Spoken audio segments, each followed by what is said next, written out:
వెంకటాద్రిసమం స్థానం బ్రహ్మాండే నాస్తి కించన వెంకటేశ సమో దేవో న భూతో న భవిష్యతి. జననీం శారదాం దేవీం రామకృష్ణం జగద్గురుం పాదపద్మే తయోశ్రిత్వా ప్రణమామి ముహుర్ముహుః. సర్వదేవదేవీ స్వరూపాయ శ్రీరామకృష్ణాయ నమః. ఆత్మీయులందరికీ నమస్కారం. శ్రీరామకృష్ణ కర్ణామృతంలో మనము 4వ ఎపిసోడ్లోకి ప్రవేశిస్తున్నాం. ఇక్కడ నుంచి మనము 12వ శ్లోకానికి వ్యాఖ్యానం చెప్పుకోబోతున్నాం. హే రామకృష్ణ మధురం తవ సచ్చరిత్రం తత్పుణ్యనామ మధురం మధురం త్వదంగం సంభాషణం చ మధురం మధురం చ గానం తత్కిం ను యన్న మధురం భవతి త్వదీయం మధురం చ గానం తత్కిం ను యన్న మధురం భవతి త్వదీయం.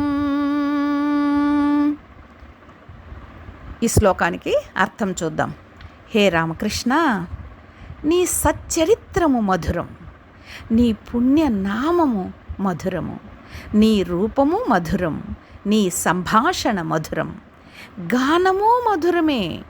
నీలో మధురం కానిది ఏమున్నది తండ్రి అని ఇక్కడ మనకి ఎన్ని రకాల మాధుర్యాలను చూపిస్తున్నారో వట్టూరి బాలభట్టాత్రి గారు.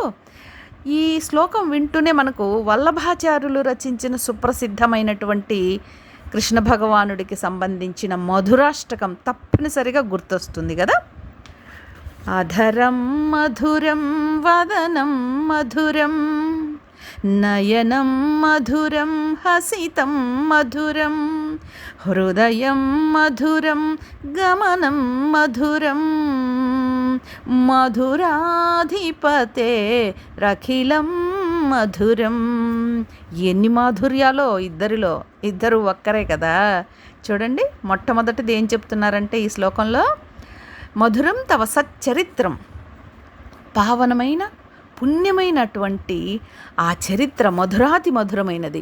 మొట్టమొదటి నుంచి తీసుకున్నప్పుడు మనం క్షుదీరాముడికి గయాక్షేత్రంలో విష్ణు భగవానుడు, గయా విష్ణువు గదాధరుడు దర్శనమివ్వడం, నీ ఇంటిలో నేను జన్మిస్తానని చెప్పడము, తర్వాత తల్లి చంద్రమణీదేవికి ఇంటి దగ్గరున్న యుగుల శివాలయం నుంచి దివ్యమైన తేజస్సు తన గర్భంలో ప్రవేశించినట్లు దర్శనమివ్వడం, హరిహరాత్మకమైన తేజోమూర్తిగా దివ్య శిశువు జన్మించడం, అక్కడ నుంచి ఈ పవిత్రత, ఈ మాధుర్యము, ఈ చైతన్యము, ఈ సౌందర్యం అన్నీ కూడా మొదలవుతూ వస్తాయి మనకి కదా.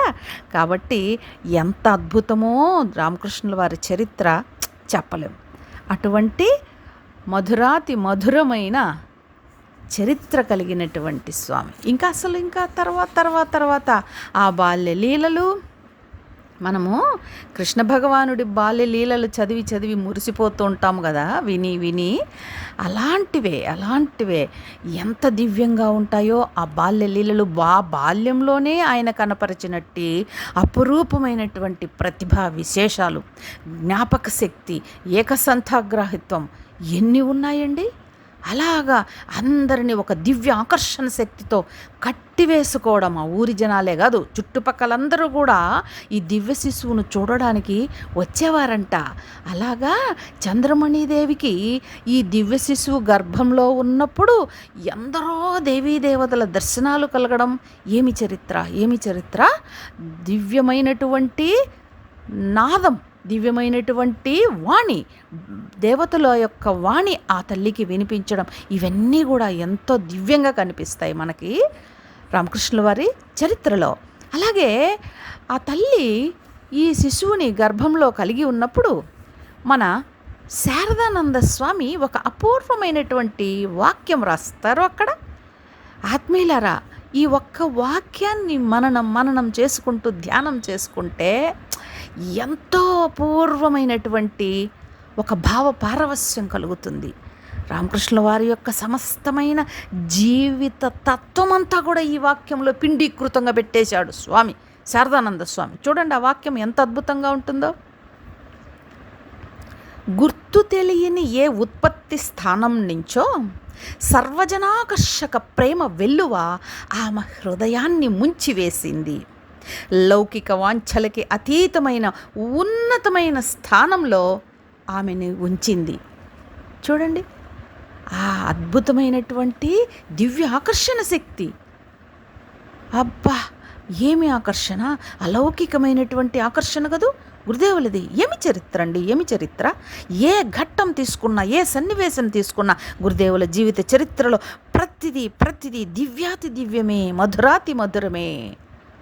అటువంటి దివ్య చరిత్ర, అటువంటి ఆకర్షణ శక్తితో యావత్ కామార్పకూరు ప్రజలనే కాదు, తన మాటలతో, తన పాటలతో, తన అపూర్వమైనటువంటి అభినయ కళ, ఒక అనుకరించడం అన్నటువంటి కళతో, అన్నిటికంటే ముగ్ధమోహనమైనటువంటి తన మాధుర్యభరితమైనటువంటి రూపము, ప్రవర్తనతో, అన్నింటితో అలాగా ఆకట్టుకుంటారు గురుదేవులు అక్కడి ప్రజలందరినీ.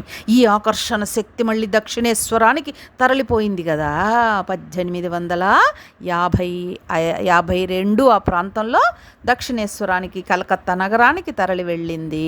యావత్ ప్రపంచము ఇప్పుడు ఆ ఆకర్షణ శక్తికి లోబడి సనాతన ధర్మం యొక్క దివ్యత్వం వైపు, విశిష్టత వైపు ఆకర్షింపబడుతోంది. ఒక్క రామకృష్ణుల వారు ఆకర్షణలోకి వచ్చారంటే ఏ వ్యక్తి అయినా కూడా అతను సనాతన ధార్మిక విలువల పట్ల ఆకర్షణ కలిగి ఉన్నట్లే, ఇంక ఏమీ అవసరం లేదు. అటువంటి దివ్య చరిత్ర ఎంతసేపు అయినా చెప్పుకోవచ్చు కదా వారి దివ్య చరిత్ర. అటువంటి చరిత్ర కలిగినటువంటి రామకృష్ణులు యొక్క చరిత్ర అంత మాధుర్యభరితంగా ఉంది.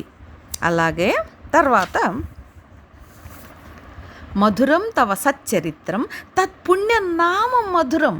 ఏమి మాధురం అండి, ఏమి మాధుర్యం. సాధారణంగా ఒక్క రామనామం చెప్పేటప్పుడే ఎన్ని చెప్తారో.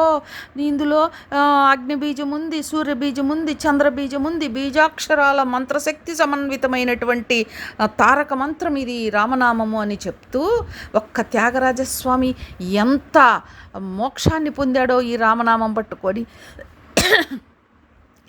ఎందరెందరో మహాత్ములు, భక్తులు అందరూ కూడా ఈ రామనామాన్ని ఎంతో శ్రద్ధగా, ఆనందంగా జపించి ధ్యానించి పరవశించిపోయారు కదా. అలాగే కృష్ణనామము, ఈ కృష్ణనామము ఏమి ఆకర్షణ శక్తిని కలిగి ఉంది. దాని యొక్క అర్థము, అంతరార్థము, ఆ మహాద్భుతం. గర్గ మహర్షి ఈ నామాన్ని కృష్ణ భగవానుడికి పెట్టినప్పుడు ఎంత దివ్యంగా వివరిస్తాడండి ఆ కృష్ణనామాన్ని గురించి. దివ్యం అసలు. అలాంటిది ఈ రామనామము, కృష్ణనామము రెండూ కలిసినటువంటి ఈ రామకృష్ణుల నామం ఎంత మాధుర్యభరితమైనది. చూడండి, నామం మధురం, అటువంటి మధురాతి మధురమైన నామం. మధురం త్వదంగం, అంగం అంటే రూపం. సచ్చరిత్రము మధురము, పుణ్యనామము మధురము, నీ రూపము మధురము కదా చెప్పుకుంటూ వస్తున్నాము. రూపం ఏమి రూపం అది. ఒకానొకప్పుడు గురుదేవులు సాధనలు చేయగా దివ్యాతి దివ్యమైనటువంటి ఒక మహాద్భుతమైన ప్రకాశత్వము, తేజస్సు అన్నీ కూడా ఆ శరీరంలోంచి జ్వాజ్వల్యమానంగా అలా అద్భుతంగా బయటికి ప్రసరించేవంట. మన గురుదేవులు ఎందుకమ్మా నాకు ఇవన్నీ వద్దు, లోపలికి పోని ఆ దివ్యమైనటువంటి తేజస్సునంతటిని, ఆ ప్రకాశాన్నంతటిని లోపలికి పంపించేసేయమని చెప్పి ప్రాధేయపడేవారు అమ్మ దగ్గర. ఏమి దివ్యత్వం అండి, ఏమి మాధుర్యం చూడండి. ఇప్పటికీ కూడా గురుదేవుల యొక్క చిత్రపటం ఎంత అలౌకికమైనటువంటి దివ్యమైన అద్భుతమైనటువంటి భావనని కలిగిస్తుంది మనకి. ఇక్కడ యోగములో అత్యంత ఉత్కృష్టమైనటువంటి స్థాయికి చెందినటువంటి స్థితిలో ఉన్నదిగా ఈ చిత్రపటాన్ని, ఈ గురుదేవుల యొక్క రూపాన్ని మహాత్ములందరూ కూడా వర్ణిస్తూ ఉంటారు. అటువంటి దివ్యాతి దివ్యమైనటువంటి పరమ పావనమైనటువంటి దేహం కదా గురుదేవులది. అసలు చాలా చోట్ల వర్ణిస్తారు గురుదేవులు అలా కూర్చుంటే ఈ చేత్తో ఇలా అంటే ఒక అసలు ఎంత తేలికగా ఒక దూది పత్తి మూటలాగా అలా ఒరిగిపోయేవారు. అలాగా అసలు ఆయన లూచీలు, బెంగాలీ రాష్ట్రంలో లూచీలు అని కదా అంటారు, పూరీలని, అవి తుంచుకునేటప్పుడు కూడా వేళ్ళు, చేతి వేళ్ళు ఒరుసుకొని గీతలు పడేవి. అంటే అంత సుకుమారమైనటువంటి ముగ్ధ మనోహరమైనటువంటి శరీరం గురుదేవుల్ని. అలాగే గురుదేవులు పాదరక్షలు ధరించేటప్పుడు ఆ పాదరక్షల రాపిడికి ఈ వేళ్ళు బాగా దెబ్బతినకుండా ఆ వంగటమంటారు చూడండి, ముందర రింగులాగా ఉంటుంది కదా, అక్కడ పత్తి పెట్టేవారని మనం చదువుకుంటాం. అలాగా గురుదేవుల యొక్క దేహము సాధారణమైనటువంటి పాంచభౌతికం నిర్మితం కాదు, అంత దివ్యమైనటువంటి అలౌకికమైన తేజోమయమైనటువంటి దేహం. ఆ దేహం మధురాతి మధురమైనటువంటిది స్వామి యొక్క, గురుదేవుల యొక్క రూపం. ఆ సౌందర్యభరితమైనటువంటి భక్తి జ్ఞాన వైరాగ్య భావాలని ప్రతి ఒక్కరిలో రేకెత్తిచ్చేటువంటి అపురూపమైనటువంటి వైరాగ్య చక్రవర్తిలాగా కనిపిస్తారు కదా గురుదేవులు. చూడండి ఆ చిత్రపటంలో మోకాళ్ళ పైకి కట్టుకున్నటువంటి ఆ పంచ అంగవస్త్రము పైన వేసుకున్నటువంటి ఎంత నిరాడంబరంగా, అసలు ఆ ధ్యాసే లేదు, ఆ ధ్యాసే లేదు. వస్త్రధారణ పట్ల ఆయన ధ్యాస ఉందా? ఎక్కడుంది ఆయన ధ్యాస? అంతా జగజ్జనని పాదపద్మాల పట్లే కదా ఉంటుంది నిరంతరము కూడా. ఏమి దివ్యమైనటువంటి స్థితి అది! ఆయనని ధ్యానిస్తే మనకు ఖచ్చితంగా ఆ విధమైన అలౌకికమైన పారవస్య భావం, భగవంతుడు తప్ప ఇంక ఏమీ వద్దు అనేటువంటి అపూర్వమైన భావం, ఏమీ పట్టనటువంటి స్థితి తప్పకుండా లభిస్తాయండి గురుదేవుల అనుగ్రహంతో. అటువంటి దివ్యాతి దివ్యమైన రూపం రామకృష్ణుల వారిది. నీ సంభాషణ మధురం. ఏమి సంభాషణలు! ఆ నోటి నుంచి భగవంతుడికి సంబంధించిన విషయము తప్ప ఏదైనా వస్తుందా అసలు? గురుదేవులే ఒక చోట అంటారు కదా, మనం ఏది బాగా తింటే అదే తేపు ద్వారా వస్తుంది అన్నట్లుగా, ముల్లంగి తింటే ముల్లంగి తేపే వస్తుంది అని. ఆయన నిరంతరము సర్వకాల సర్వావస్థలలో చింతనలో, ధ్యానంలో, ఆరాధనలో, తపస్సులో, ధ్యానంలో మునిగిపోయి పండిపోయినటువంటి మహాభక్తులు కదా మన రామకృష్ణుల వారు. ఆయన నోటి నుంచి భగవత్ సంబంధమైన మాటలు తప్ప వేరే ఏది కూడా బయటికి వచ్చేదే కాదు. లౌకికమైన మాటలు ఎవరైనా మాట్లాడుతుంటే ఆయనకి ఎంత బాధ కలిగేదో చెప్పలేం. తలలో పోట్లు పొడిచినట్లు అనిపించేది ఆయనకి, అంత బాధపడేవారు లౌకికమైన సంభాషణలు వినడం వల్ల. అలాగే మన మహేంద్రనాథ్ గుప్తా మొట్టమొదట గురుదేవుల్ని దర్శించినప్పుడు మన దక్షిణేశ్వరంలోని గురుదేవుల గదిలో ఆయన కూర్చుని ఉన్నారు. చుట్టూ శిష్యులు, భక్తులందరూ పరివేష్టితులై ఉన్నారు ఆయన చుట్టూ. ఆహా, ఏమి ఈ దివ్యమైన దృశ్యం! ఆహ్లాదకరమైన పవిత్రమైనటువంటి వాతావరణం. ఆ దక్షిణేశ్వర కాళీ మందిరం, పవిత్రమైనటువంటి గంగ ప్రవహిస్తూ ఉన్నది. ఆ మర్మర ధ్వనులతో ఆగి గురుదేవులు ఏం చెప్తున్నారా అని చెవి ఒగ్గి విని మళ్ళీ వెళుతోందంట ఆ తల్లి, ఆ గంగమ్మ తల్లి. అలాగా మధురాతి మధురంగా చెప్తున్నారు ఆయన. మాటలు సంభాషణ కేవలం భగవంతుడికి సంబంధించిన అనేక ఎన్ని విషయాలండి, ఎన్ని విషయాలు. అప్పుడు మహేంద్రనాథ్ గుప్తాకి అబ్బా, ఎవరు ఈ మహాత్ముడు, ఏమి ఈ సంభాషణ, సాక్షాత్తు సుఖమహర్షి భాగవత కథాశ్రవణం చేయిస్తున్నట్లు కనిపిస్తోంది అని ముగ్ధుడైపోతాడు కదా ఆయన. అంత దివ్యంగా ఉంటుంది గురుదేవులతో సంభాషణ. ఏమి అపూర్వమైనటువంటి విషయం అండి ఆ సంభాషణ. మనం మొత్తము కథామృతంలో చదువుకున్నది మొత్తము, చదివేది మొత్తము అంతా కూడా ఈ సంభాషణ పరంపరనే కదా మనము చదువుతాము.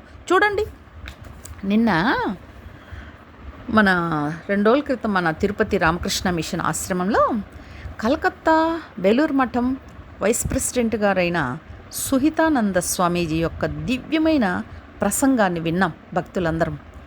ఆయన ఏం చెప్పారంటే, శృతులకు ఉదాహరణ గురుదేవులు, స్మృతులకు తార్కాణము ఉదాహరణ శారదమ్మ తల్లి, న్యాయశాస్త్రానికి, అంటే షడ్దర్శనాలలో ఒకటైనటువంటి న్యాయశాస్త్రం, దానికి ప్రతీక ఉదాహరణ స్వామీజీ ఏం చెప్పారండి? ఎంత అద్భుతమైన విషయం! శృతులు అంటే వేదాలు, ఆయన నోటు నుంచి వచ్చేటటువంటి ప్రతి వాక్యము వేదవాక్కు కదా. శృతులలో స్మృతులలో ఏదైతే చెప్పారో మొత్తం అన్నీ అపూర్వంగా వారి నోటి నుంచి అలా వెలువడేవి. మరి మాటలన్నింటిలోకి, సంభాషణలు పలుకులు అన్నింటిలోకి మధురమైనది, దివ్యమైనది, శక్తివంతమైనది వేదవాక్కు కాక ఇంకేముంది? ఆ వేదవాక్కులే, ఆ మధురమైనటువంటి ఆ వాక్కుల్ని అలా దివ్యంగా ఆయన పలికేవారు కాబట్టే ఆ వాక్కు మధురం, సంభాషణ మధురం. ఇక తర్వాతది గానము మధురమే. అమ్మో, గురుదేవుల యొక్క గానం, ఆయన పాడే విధానం, ఆయన కంఠస్వరం ఎంత అద్భుతంగా ఎన్ని చోట్ల వర్ణించబడింది చెప్పలేము కదా. అబ్బా, గంధర్వులు సైతము సంభ్రమంతో చకచకితులై ఆనందంతో వినేటువంటి అపూర్వమైనటువంటి గాత్రం, అంత మాధుర్యభరితమైనటువంటి గాత్రం గురుదేవులది. ఆ కంఠస్వరం నుంచి భగవంతుడి యొక్క కీర్తన, పాట, ఒక్క సంకీర్తన బయటికి వచ్చిందంటే ఆ ఆలాపన ఎదుటి వాళ్ళలో, అక్కడ భలే రాస్తారు, ఎదుటివారిలో రూపభావ తరంగాలను మేలుకొలిపేది. ముగ్ధులైపోయేవారు, అందరూ కూడా మంత్రముగ్ధులైపోయేవారు. సాధారణంగా ఎంతటి మహాగాయకుడికైనా, సంగీత శాస్త్రవేత్తకైనా, ఉద్దండ సంగీత శాస్త్ర పండితులకైనా, సంగీత గాన కళా కోవిదుడికైనా కూడా ఒకవైపు ఎంత అద్భుతంగా ఈ గానం ఆలపిస్తున్నప్పటికీ ఒకవైపు ప్రేక్షకుల యొక్క స్పందన, ప్రేక్షకుల యొక్క ప్రశంసలు, వీటిని గమనిస్తూ ఉంటాడు, కోరుకుంటాడు కూడా అంతరాంతరాల్లో. ఎవరికైనా అదే కదా, ప్రోత్సాహాన్ని ఇచ్చేది, ఉత్తేజాన్ని ఇచ్చేది. కానీ గురుదేవులు ఏ మాత్రము కించిత్తు కూడా తన పాట ఏ విధమైన ప్రభావాన్ని చూపిస్తోంది అన్నది పట్టించుకోకుండా అంతగా పాటలో లీనమైపోయి తన్మయత్వంతో ఆ పాటలు పాడేవారండి. గురుదేవులు భవతారిణి కాళీమాత దగ్గర పూజారిగా కుదురుకున్న తర్వాత ఆ పూజా కార్యక్రమాలన్నీ అపూర్వంగా నిర్వహించిన తర్వాత ఆ పూజా మధురమే, ఆ అర్చన మధురమే. ఎంత అపూర్వమైనటువంటి అర్చకుడో, అర్చక స్వామో చెప్పలేమో కదా. అక్కడ రాణి రాస్మణి ప్రతిష్ఠించిన ఆ విగ్రహం నుంచి తేజోవంతమైనటువంటి అమ్మని జగజ్జననిని ప్రత్యక్షం చేసుకునేటట్లు పరితపించినటువంటి మహనీయ చరిత్ర కదా గురుదేవులది. అది పాషాణం నుంచి కూడా ఆ దైవశక్తిని అభివ్యక్తమయ్యేటట్లు చేయగలిగినంతటి ప్రగాఢమైనటువంటి భక్తి, శాస్త్ర విధి విధానాలతో అర్చించే విధానము గురుదేవులకి సొంతం. ఈ పూజలన్నీ అయిన తర్వాత ఎంతో అపూర్వంగా మైమరిచిపోయి పాటలు పాడేవారు అమ్మ దగ్గర కూర్చొని. ఏం పాటలవి? అంతకుముందు దేవీ భక్తులుగా ఉన్నటువంటి వంగదేశంలో కమలాకాంతుడు మొదలైనటువంటి రాంప్రసాద్ వీళ్ళు పాడిన పాటలు. ఆ పాటలు అపూర్వంగా అమ్మని గానం చేసేవి, అమ్మ యొక్క మహిమని అన్నింటినీ. తర్వాత అమ్మ మాకెందుకు దర్శనమివ్వు తల్లి అనేటువంటి భావంతో కొన్ని పాటలు. తర్వాత అమ్మ దర్శనం పొందిన తరువాత కలిగినటువంటి దివ్యమైనటువంటి పారవస్య భావం, ఇవన్నీ కూడా ఆ పాటల్లో ఉండేవి. ఇవి ఎక్కువ పాడేవారు గురుదేవులు. అంతగా పాటల్లో లీనమైపోయి ఎవరు వింటున్నారో, ఎవరు ప్రశంసిస్తున్నారో పట్టించుకునేవాళ్ళు కాదు. ఎవరైనా దగ్గరకు వచ్చి అబ్బా ఎంత గొప్పగా పాడారంటే మనలాంటి వాళ్ళైతే పొంగిపోతాం కదా. అబ్బే అసలు ఇదేంటి, నా పాటని నన్ను పొగుడతారేంటి వీళ్ళు? ఆయన కావాల్సింది ఆ పాటలో భావాన్ని పట్టుకోవడం, ఆ పాటలో భావంలో ఏమి చెప్తున్నారు అని అర్థం చేసుకొని స్పందించడం కావాలి ఆయనకి. అది కావాలి ఆయనకి. అలాగా ఎప్పుడూ కూడా పట్టించుకునేవారే కాదన్నమాట.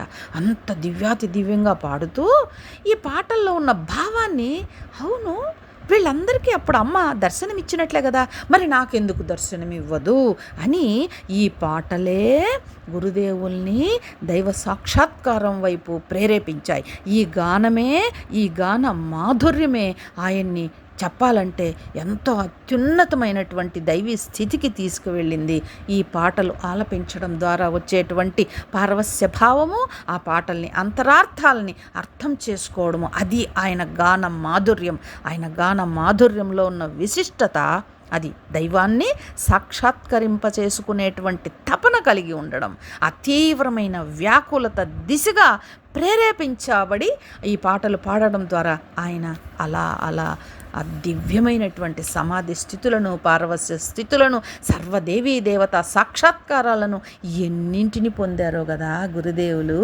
కాబట్టి ఆయన గానం అంత మధురమైనది, దివ్యమైనది, పవిత్రమైనది, స్మరణీయమైనది. మనం అనునిత్యము కూడా స్మరించుకోదగినటువంటి ఆ గాన వైశిష్ట్యం అలా ఉంటుంది గురుదేవులది. తర్వాత నీ యందు మధురం కానిదేమున్నది కదా. ఆయన నామము మధురం, రూపం మధురం, చరిత్ర మధురం, గమనం మధురం, హృదయం మధురం. మన మధురాష్టకంలో చెప్పుకున్నవి అన్నీ కూడా గురుదేవులకి ఎంతో గొప్పగా వర్తిస్తాయి. ఆ మాధుర్యం నుంచి బయటపడడం చాలా కష్టం. బయటపడి ఇంకొక శ్లోకానికి వెళ్తున్నాం మనం. శ్రీరామకృష్ణ తవ పాదయుగాభిమర్శో బుద్ధ్యా కృతోపి పులకోద్గమ మాతనోతి సాక్షాత్కరేణ విహితస్తు తదీయమర్శః కం కం ప్రదస్యతి వికారమహం న జానే తదీయమర్శః కం కం ప్రదస్యతి వికారమహం న జానే. ఇది రామకృష్ణుల వారి యొక్క పాద స్పర్శని తలుచుకుంటున్నారు, కోరుకుంటూ ఉన్నారు, ఆకాంక్షిస్తున్నారు. హే శ్రీరామకృష్ణ, కేవలం నీ చరణ యుగళ స్పర్శను భావన చేసినచో తనువు పులకరించునే. నీవు నిజంగా సాక్షాత్కరించి స్పర్శను అనుగ్రహిస్తే ఇక ఎట్టి ఆనందం కలుగునో కదా. అబ్బా, ఆ స్పర్శ ఎంత మహిమాన్వితమైనదండి. ఇక్కడ ఆ చరణయుగాలని తాకుతున్నట్లు ఆ స్పర్శని భావన చేసుకుంటూ ఉన్నారు. అలాగా స్వామి సాక్షాత్కరించి ఆ స్పర్శని, ఆ దివ్యమైన మంగళకరమైనటువంటి శుభప్రదమైన ఆ హస్తంతో మనల్ని స్పృశిస్తే ఎలా ఉంటుందండి. మనకు మహాపురుష మహారాజు ఉన్నారు కదా, శివానంద స్వామి, ఎంత అపూర్వమైనటువంటి భావం చెప్తారో ఒక చోట. ఏమిటంటే, మహాత్మునితో మధుర భాషణలోని ఒక అద్భుతమైన పుస్తకంలో ఇలా చెప్తారు. ఇదిగో శిష్యుడితో, ఇదిగో ఈ జబ్బుల్ని వాటిల్ని నయం చేయడంలో ఏముందయ్యా, శ్రీరామకృష్ణుల వారు తన స్పర్శతో సాక్షాత్తు దైవ దర్శనం చేయిస్తారు కదా. ఆ స్పర్శతో జన్మ జన్మల పాప సంస్కారాలన్నింటినీ నిర్మూలించి మనసులో ఉన్న వంకరలనన్నింటినీ మనకు తెలియకుండానే సరిచేసి అద్భుతంగా ఇష్టదైవ సాక్షాత్కారం చేయిస్తారు. మనిషికి అంతకంటే సిద్ధి ఏముంది? అది ఆయన స్పర్శలోని మహిమ. అబ్బా, ఏమి అద్భుతమైన వాక్యాలండి. ఆయన స్పర్శ నాలుక మీద బీజాక్షరాలని రాయడం, వీపు మీద అలా నిమరడం, వక్షస్థలం మీద స్పృశించడం, ఎన్ని రకాలుగా తన ఆధ్యాత్మిక శక్తిని ఈ స్పర్శ ద్వారా ప్రసరింపచేస్తారు కదా గురుదేవులు.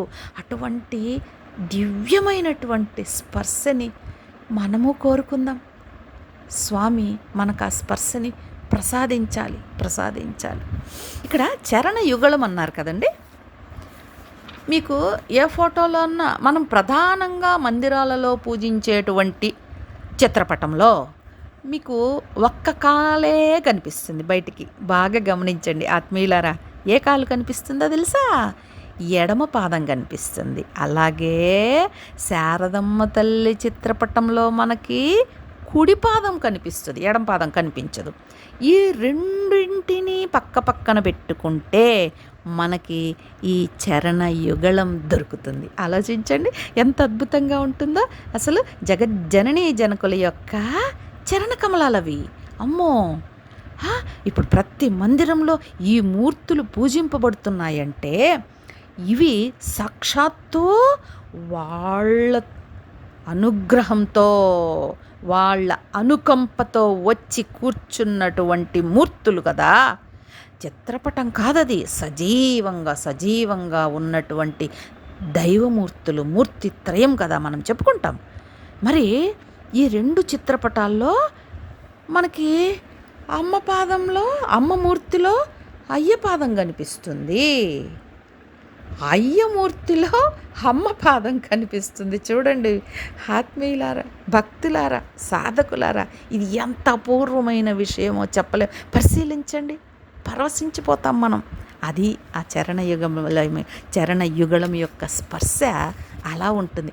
అలా ఆ చిత్రపటాన్ని స్పృశించామనుకోండి ఆ భావనతో, ఎంత అద్భుతం కదా. అమ్మ అయ్య, అమ్మయ్య, మనకి ఇంకా ఏ కొరత లేదు. జన్మే లేకుండా చేసేటువంటి చరణాల స్పర్శ కదా అది.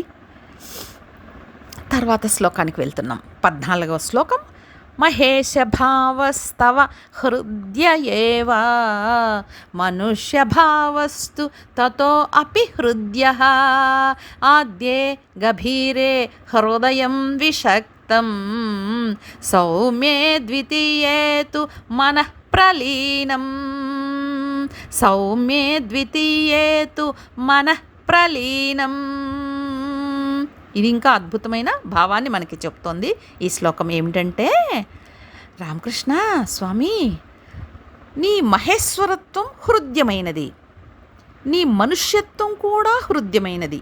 అంటే మొదటి దానిని, ఏది మహేశ్వర భావం ఉందే, భగవంతుడు అనేటువంటి భావాన్ని ధ్యానించేటప్పుడు మనస్సు నిశ్చలమైపోతుంది. సౌమ్యమైన రెండవ దానిని, అదేమిటి, మనుష్య భావంని ధ్యానించినప్పుడు మనస్సు నీ యందు లీనమవుతుంది. ఎంత అద్భుతం చూడండి ఈ భావం. ఏమిటంటే, భగవాన్ శ్రీరామకృష్ణుల వారిలో, ఆ తండ్రిలో 2 భావాలు ఉండేవి కదా. ఏమిటి, సాక్షాత్తు పరబ్రహ్మ స్వరూపమైనటువంటి భగవద్భావం అది. ఇంకొకటి మనుష్య భావం, సాధారణ మనుష్యుడుగా ఎంత వినమ్రంగా, అహంకారరహితంగా, మనోజ్ఞమైన మధురమైనటువంటి ప్రవర్తనతో, అసలు మధురనాథ్ విశ్వాసు ముగ్ధుడైపోతాడు. ఎంత మాధుర్యభరితమైనటువంటి ప్రవర్తన, ఆ ప్రేమ, ఆ తత్వము అసలు ఎక్కడైనా ఉందా? అంత మధురంగా ఉండేది. భక్తుల పట్ల ఎక్కడైనా కానివ్వండి ఆయన ప్రవర్తన గమనించండి.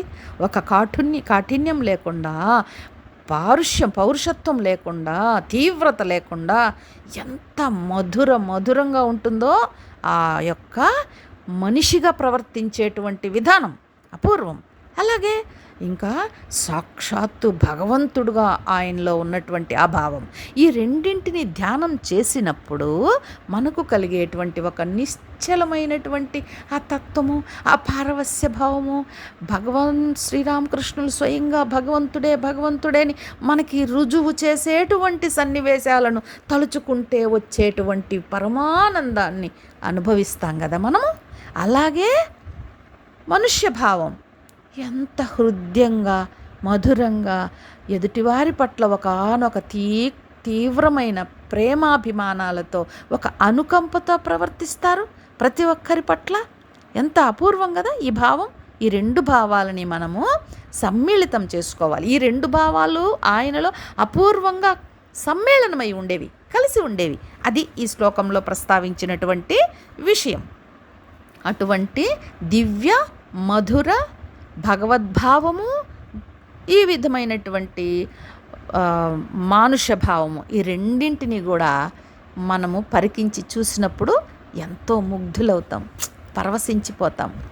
అటువంటి పారవస్య భావాన్ని నిరంతరము ఆ స్మరణని, ఆ దివ్యాతి దివ్యమైనటువంటి నామ వైభవాన్ని, రూప వైభవాన్ని, మాధుర్యాన్ని, లీలా మాధుర్యాన్ని, చరిత్ర మాధుర్యాన్ని నిరంతరం స్మరించుకునేటువంటి బుద్ధిని మనకు ప్రసాదించమని భగవాన్ శ్రీరామకృష్ణుల్ని వేడుకుందాం. మూర్తిత్రయం యొక్క అనుగ్రహం మనందరి మీద వర్షించుగాక. జై శ్రీరామకృష్ణ, జై శారదమ్మ తల్లి, జై స్వామి వివేకానంద.